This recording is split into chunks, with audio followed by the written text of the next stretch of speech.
El caso de los niños de Beaumont marcó un antes y un después no solo en la historia del país donde tuvo lugar, sino que aún hoy sigue despertando el interés de investigadores de todo el mundo que se desvelan intentando descubrir qué pasó aquella misteriosa y calurosa mañana en esa playa donde 3 niños desaparecieron, dejando tras de sí un rastro de pistas que en lugar de echar luz sobre el asunto, lo hundieron más y más en el mar de las incertidumbres. Pero antes de publicidad 24 horas antes que el resto, simplemente tocando el botón que dice unirse aquí debajo, eligiendo la membresía número 2 Maestro Oscuro y luego dirigiéndose a la pestaña Comunidad donde encontrarán la lista completa de videos. Ahora sí, comencemos. El Día de Australia se celebra el 26 de enero y conmemora la llegada de Arthur Phillip con 11 navíos de la primera flota a la cala de Sydney. Si bien muchos nativos australianos e inmigrantes critican las conmemoraciones y alegan que ese día debería conocerse como el Día de la Invasión, dado que marca la llegada al territorio de quienes serían los primeros colonos, lo cierto es que los festejos siguen siendo muy populares y multitudinarios. Se realizan desfiles de barcos, actos cívicos y se producen shows de las más variadas disciplinas. También se cuenta con la presencia de la tradicional Orden de Australia, una orden de caballería fundada en 1975 y destinada a reconocer a ciudadanos australianos que por sus logros o servicios hayan honrado al país. Otro nombramiento de gran envergadura es el del Australiano del Año, que también se otorga ese día. Ese momento del calendario que para algunos es algo tan triunfal, la bandera australiana flamea con orgullo desde las ventanas de muchas casas. Hay bailes, brindis, momentos de reflexión. Todo termina cuando a una hora determinada al caer la tarde se canta el himno en todas partes del país, haciendo que sus estrofas se repliquen hasta llegar a oídos de sus característicos koalas y marsupiales. Tengan la postura que tengan, el 26 de enero es un día muy importante para todos en Australia, ya que en él convive algo que otorga la identidad de ese país, tanto para bien como para mal. Sin embargo, desde 1966, ese día viene acompañado de un sabor bastante amargo. Triplemente amargo, para ser más concreto. Cuando se les pregunta a los australianos sobre este caso en particular, algunos se dedican a mirar el piso intentando no hablar sobre el tema. Otros, sin embargo, se dedican a tejer las más turbias teorías de lo sucedido. Es que todo australiano que se precie de sí tiene su propia teoría sobre lo que le sucedió a los niños de Beaumont. Retrocedamos un día. El 25 de enero de 1966, Grant Jim Beaumont, ex militar y taxista, cedió ante los pedidos de sus hijos y los llevó a la playa. La ola de calor era intensa y los niños solían ir a divertirse en la arena. Jane, de 9 años, había demostrado siempre ser muy responsable y era la encargada de cuidar a sus hermanos, Arna, de 7, y Grant, de 4, cuando les dejaban realizar estas travesías. Desde muy pequeño Jane se había mostrado obediente y sus padres insistían en que por su forma de actuar parecía mayor de lo que realmente era. Además, no era extraño en esa época y en ese lugar que los padres confiaran en dejar a sus hijos pasar el día solos en lugares públicos. Antes de marcharse por trabajo a Snow Town, Jim Beaumont miró a su hija muy fijamente y le remarcó las mismas reglas que de costumbre. Debían tomar el autobús a una hora específica para que su madre los recibiera en casa. No era opción que se retrasaran. Jane dijo claro que sí y tomó a sus hermanos de las manos apretándolos con firmeza, pero sin lastimarlos. Jim sonrió y les dio un beso a cada uno. Luego se marchó. Los 3 hermanos volvieron a su hogar al horario pautado, sonrientes, cansados de tanto correr y jugar según alegaron. Se bañaron y cenaron. Su madre Nancy Ellis les deseó buenas noches, sin saber que ya nunca volvería a poder hacerlo, así como su marido al mirarlos por última vez por el espejo retrovisor aquella misma tarde antes de doblar la esquina. Ninguno de los dos suponía que no los iban a ver más. El 26 de enero los 3 niños se despertaron temprano y fueron insistentes hasta el cansancio. No dejaron de repetir que querían volver a la playa. Lo hicieron con una persistencia inusitada, tanto que Nancy, suponiendo que el entusiasmo se debía a los festejos que de seguro habría en esa playa aquel día tan particular, terminó dándoles permiso. La playa quedaba a 3 kilómetros, lo que significaba unos pocos minutos en colectivo. Nancy los acompañó hasta la parada y a las 8:45 los despidió, no sin antes hacerle prometer a Jane que al mediodía estarían en casa. Sí, claro, por supuesto, dijo ella, y luego saludaron a su madre desde la ventanilla. Jane tenía puesto su traje de baño enterizo rosa, un short verde, zapatillas de lona y llevaba el libro Mujercitas. Arna salió con un traje de baño colorado de una pieza debajo de una remera y shorts, y Grant iba en traje de baño verde y blanco con rayas verticales debajo de unos shorts. El pequeño no tenía remera y en los pies usaba unas sandalias playeras rojas. Así los describirían unos días después los diarios y los noticieros, cuando todos se enfrascaran en una terrible búsqueda. Los hermanos Beaumont no volvieron a su casa al mediodía. Su madre supuso que se habían perdido el micro y vendrían en el de las 14. Incluso se enojó con Jane y planificó una penitencia para la niña por no haber previsto ese retraso. Sin embargo, cuando el micro de las 14 abrió sus puertas y del mismo no bajaron los pequeños, las alarmas empezaron a sonar en la cabeza de la mujer. A las 15 horas Jim volvió del trabajo, feliz porque su jornada se había terminado temprano. Imaginaba pasar el día con su familia. Sin embargo, a partir de ese momento, los minutos empezarían a correr lento para él y para Nancy. Ya nada volvería a ser lo mismo.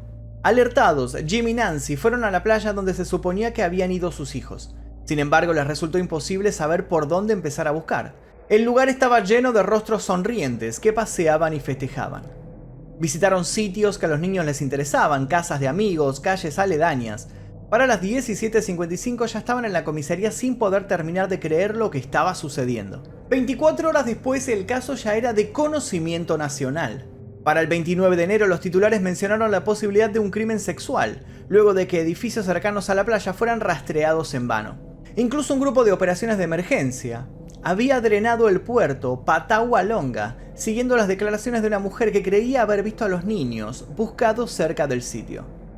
Aunque no había pruebas que hicieran temer lo peor, la ausencia justamente de alguna pista concreta desató las más cruentas hipótesis. Por ese entonces la recompensa por algo de información era de 250 libras australianas. Pasadas las décadas, esa cifra aumentaría hasta $1.000.000. Tal revuelo causó el incidente en la opinión pública que aún varios meses después de que todo comenzara, la policía seguía recibiendo llamadas que decían tener información valiosa sobre los niños. La mayoría eran personas que no estaban muy seguras de lo que decían, pero se mostraban desesperadas por ayudar. Tanta empatía causaban los desafortunados Nancy y Jim apareciendo en los medios de comunicación, que fueron muchos los australianos que quisieron ayudar y terminaron entorpeciendo la investigación. Un cartero los había visto a unos kilómetros de la playa, rondando las 3 de la tarde del 26, caminando de las manos, sonrientes. Un dependiente dijo que eso no podía ser porque antes habían pasado por su tienda, que quedaba en otra dirección, y habían comprado empanadas y un pastel de carne con dinero que sus padres negaron haberles dado. Una mujer dijo haberlos visto entrando en una casa que ella creía abandonada. Cada una de estas teorías fue investigada. Cada hilo fue seguido hasta desenmarañar el ovillo, pero nada parecía estar conectado. Todo se desvanecía, siempre parecían estar al final del camino, luego de intentar unir cualquier dato con otro que esclareciera el caso. La única información que parecían verificar todos los testigos es que los niños efectivamente habían llegado a la playa y que en determinado momento habían dejado de estar solos. Al parecer, un hombre alto, rubio, de cara delgada, tez bronceada, complexión atlética y de unos 30 años, había estado jugando con ellos. Cuando un primer y siniestro identikit comenzó a recorrer los medios, muchas personas parecieron identificarlo. Había estado jugando con unos pequeños y luego se había mostrado molesto porque entre sus pertenencias faltaba dinero. Había incluso increpado a los bañeros del lugar. Pero ¿quién era esta persona? El hecho de que todos describieran que entre el hombre y los niños había un trato de naturalidad casi familiar hizo que inmediatamente se sospechara de una relación que se había ido tejido previamente.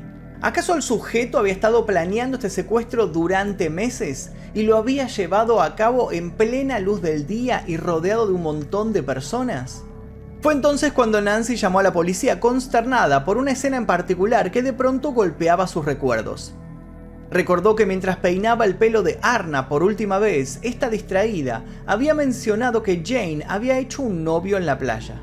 En ese momento Nancy había restado importancia a las palabras. Si bien consideraba que sus 3 hijos eran muy tímidos, no quitaba que hicieran amigos. No era nada que le pareciera fuera de lo normal en ese momento. Siguió cepillando el pelo de la pequeña, luego le colocó un moño y se olvidó por completo del asunto.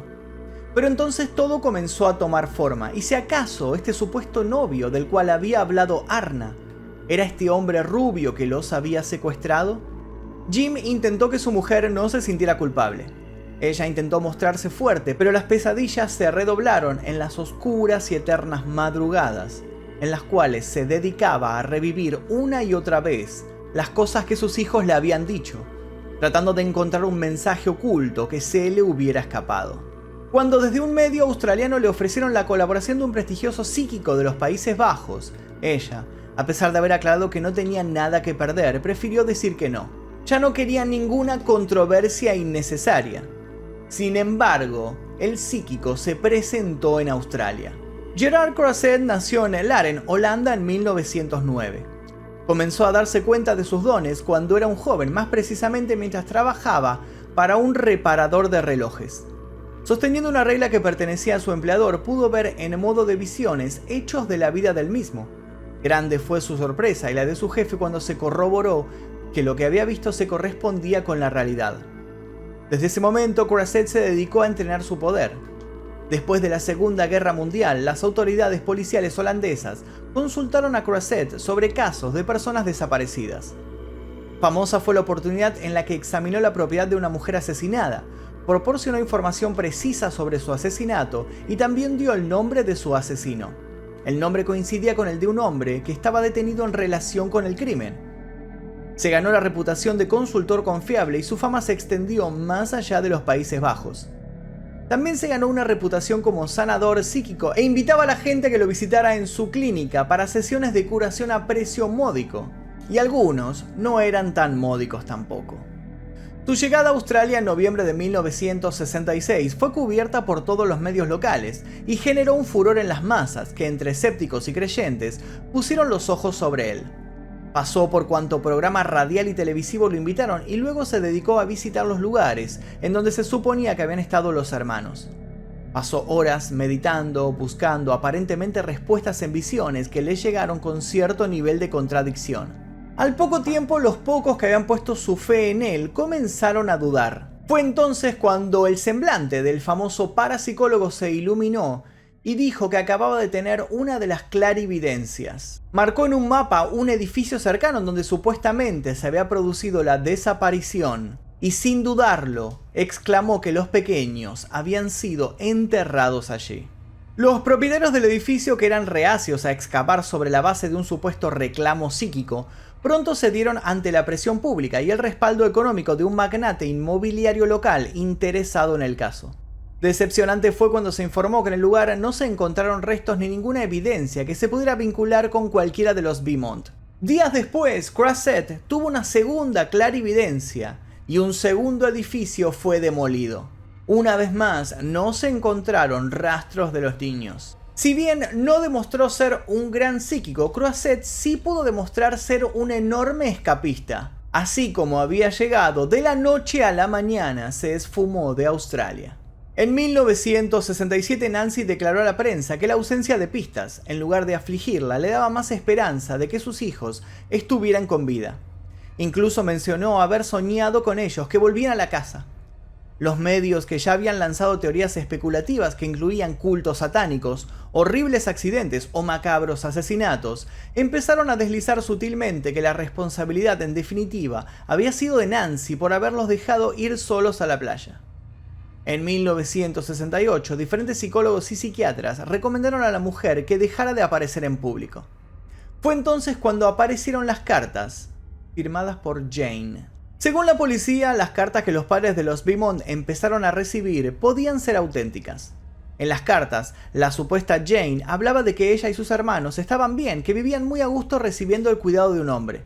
Antes de que la policía pudiera realizar un rastreo efectivo, el hombre del cual hablaban las cartas de Jane escribió su propia carta. En la misma sostenía que se había designado a sí mismo guardián de los niños y que estaba dispuesto a devolverlos a sus padres.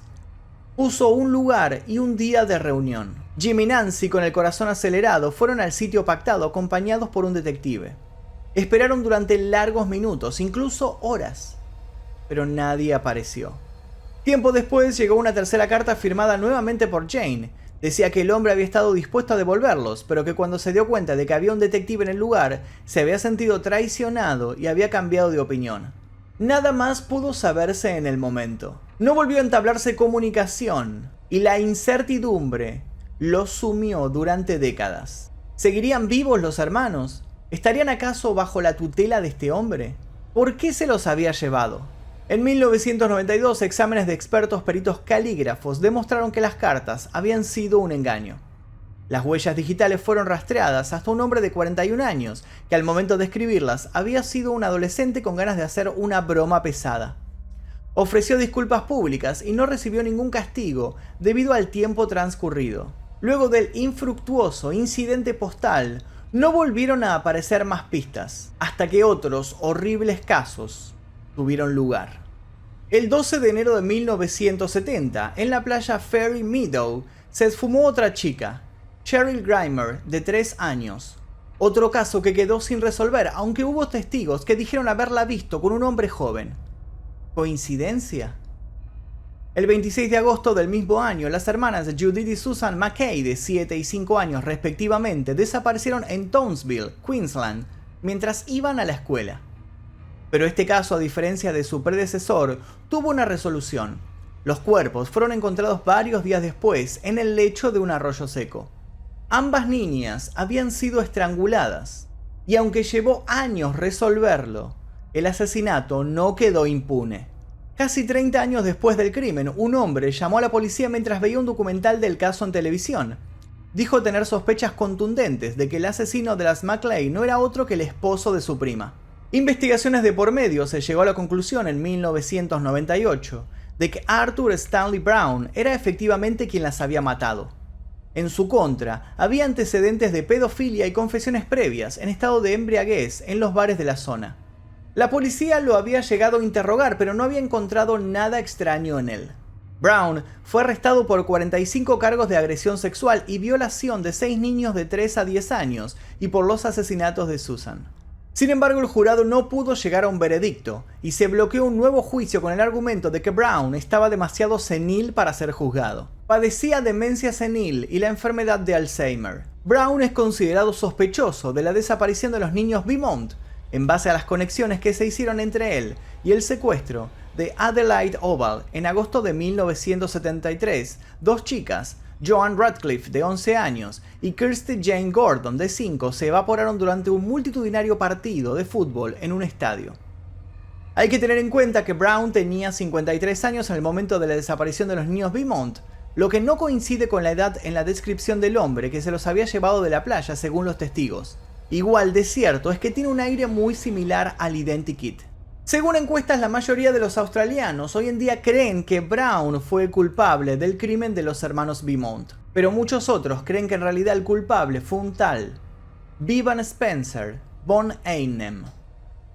Bevan Spencer von Einem fue sentenciado a cadena perpetua en 1984 por asesinar a Richard Kelvin, de 15 años, hijo del presentador de noticias televisivas de Adelaida, Rob Kelvin. La policía y los fiscales declararon públicamente que creían que von Einem tenía cómplices y estaba involucrado en otros crímenes. Esta teoría habla de una especie de familia de asesinos. En 1979 fue encontrado el cuerpo de un joven de 25 años, identificado como Neil Muir. Su cuerpo estaba gravemente mutilado. En 1982 se encontró el cuerpo en idénticas condiciones de Mark Langley, de 18 años. Con el correr de los meses fueron apareciendo más cuerpos que daban indicios de experimentación casera. Contador de profesión, von Einem se encuentra hoy día cumpliendo cadena perpetua. Aunque no hay pruebas contundentes al respecto, varios testigos aseguraron que en más de una ocasión von Einem se jactó del crimen de los niños desaparecidos del estadio y de los hermanos Beaumont. Sobre estos últimos, habría contado que los había conectado mediante una cirugía brillante. Sin embargo, algo había salido mal en el experimento y al morir uno de los niños tuvo que matar al resto. Si bien en ese momento él era muy joven para parecerse al identikit, nunca se descartó su presencia en 1966 y por consiguiente su posible culpabilidad en el asunto. James O'Neill, que fue encarcelado de por vida en 1975 por el asesinato de un niño de 9 años en Tasmania, le había dicho al dueño de una estación en Kimberley y a varios otros conocidos que él era el responsable de la desaparición de los niños Beaumont. En 2006, O'Neill perdió una orden judicial en el Tribunal Superior de Australia para detener la transmisión de un documental en el que el ex detective Gordon Davey lo acusa de estar involucrado en el caso. El 22 de abril de 2007, un informe en el periódico The Age sugirió que los niños Beaumont podrían haber sido asesinados por Derek Percy, el prisionero más antiguo de Victoria. Era sospechoso de varios asesinatos sin resolver de niños. Percy estuvo en prisión hasta su muerte en 2013. En 2013, la publicación de The Satin Man, Uncovering the Mystery of the Missing Beaumont Children, puso la atención en Harry Phipps, que había fallecido en 2004. Phipps era propietario de una fábrica local y miembro de la élite social de Adelaida, y tenía una semejanza sustancial con el retrato robot policial del hombre visto hablando con los niños en la playa. Se sospecha que tenía tendencias pedófilas y había vivido a solo 300 metros de la playa de Glenelg, en la esquina de las calles Augusta y Sussex. Fue su hijo Haid quien en 2007 se presentó a los investigadores con la afirmación de que había visto a los niños en el patio de su padre el día de la desaparición. Otras 2 personas jóvenes en ese momento dijeron que Phipps les había pagado para cavar un hoyo de 2 metros en el patio de su fábrica ese fin de semana por razones no declaradas. En noviembre de 2013 fue excavada una sección de 1 metro cuadrado de una fábrica en North Plymouth que había sido propiedad de Phipps. Todos en Australia y en el mundo estaban observando el minuto a minuto en las noticias. Un radar de penetración en el suelo encontró una pequeña anomalía, que bien podía significar movimiento de tierra u objetos dentro del suelo. Parecía que por fin la revelación emergería, pero la excavación no encontró evidencia adicional y las investigaciones al respecto se cerraron. Una investigación privada patrocinada por Channel 7 Adelaide generó nuevas excavaciones y el 2 de febrero de 2018 se encontraron huesos, pero terminaron siendo de animales. En 2015, Alan Maxwell McIntyre, que había sido investigado por la policía y exculpado de su participación en el caso Beaumont, afirmó en una entrevista en The Advertiser que un hombre que había conocido en 1966, que para 2015 era buscado en el sudeste asiático en relación con incidentes de abuso infantil, había venido a su casa con los cuerpos de los niños Beaumont en el maletero de su automóvil. El hombre en cuestión fue luego identificado como el empresario Alan Anthony Munro, un ex jefe de exploradores que se había declarado culpable de 10 delitos sexuales contra niños cometidos en 1962. Nunca se pudo comprobar su participación en el caso Beaumont. Por los otros crímenes fue condenado a 10 años, con un periodo sin libertad condicional de 5 años y 5 meses, lo que hace posible su liberación para el año 2022. Cansados de tantas idas y vueltas y seriamente afectados emocionalmente por tantos años de falsas esperanzas, Jim y Nancy decidieron finalmente abandonar la casa que ocuparon en los años 60, en la que se quedaban por si sus hijos volvían y se separaron. En el año 2018 aceptaron oficialmente que el caso nunca se resolvería. Nancy Beaumont murió el 16 de septiembre de 2019 a los 92 años en un geriátrico, aquejada de demencia. Sus más allegados dicen que una de las cosas que más le afectó luego de la muerte de sus hijos fue el hecho de que en 1990 un periódico había mostrado imágenes generadas por computadora de cómo se verían los hermanos Beaumont de adulto. Nunca logró superarlo. Jim, por su parte, se encarga con regularidad de recordar a la policía su dirección, por si alguien aparece buscándolo. Dice que nunca va a perder las esperanzas. La sumatoria de hechos desgraciados que sucedieron a este caso hizo que los padres australianos empezaran a replantearse su tradicional estilo de vida familiar relajado. El caso de los hermanos Beaumont, aunque irresuelto, puso de manifiesto una serie de asesinos relacionados con el abuso infantil, como generando un imán de perversión. De pronto quedó a la vista algo muy oscuro. Todos los 26 de enero, en el festejo del Día de Australia, no faltan los folletos que siguen buscando justicia por Jane, por Arna y por Grant. Entre las multitudes, ningún niño deambula solo. Todos los padres, aunque parecen distendidos, los agarran fuerte de las manos o de los hombros. Siempre, en algún momento, corre un viento frío en estas cálidas playas, como recordando que a veces las cosas pueden ponerse realmente feas. Recuerden que pueden ver este caso sin censura, sin publicidad, 24 horas antes que el resto, simplemente tocando el botón que dice unirse aquí debajo, eligiendo la membresía número 2 Maestro Oscuro y luego dirigiéndose a la pestaña comunidad, donde van a encontrar un montón, una lista enorme de casos que hemos subido previamente, pero pueden encontrarlo en su nueva versión, donde las imágenes no están blureadas, donde no van a tener publicidad que los interrumpa y un montón de beneficios más. Tienen la membresía acá y toda esta gente que está apareciendo en pantalla en este momento es gente que está unida a la membresía de Clan Mephisto, así que les agradezco muchísimo su colaboración. Ustedes hacen posible que el canal siga adelante, a pesar de que a veces YouTube pone muchas trabas para que esto suceda, ocultando los videos, desmonetizándolos, poniéndolos censura, restricción de edad, bueno, todas las cosas que nos han sucedido en los últimos tiempos. Además de eso, les dejo el link también aquí debajo de la lista de casos completa, la lista de reproducción, para que toquen y vayan a revisar a ver si se les pasó alguno, si no les avisó, si no se enteraron que salió. Revisen que están todos numerados, así que es más fácil recordar en dónde se quedaron para que puedan hacer maratón tranquilamente. También les recomiendo estos videos que aparecen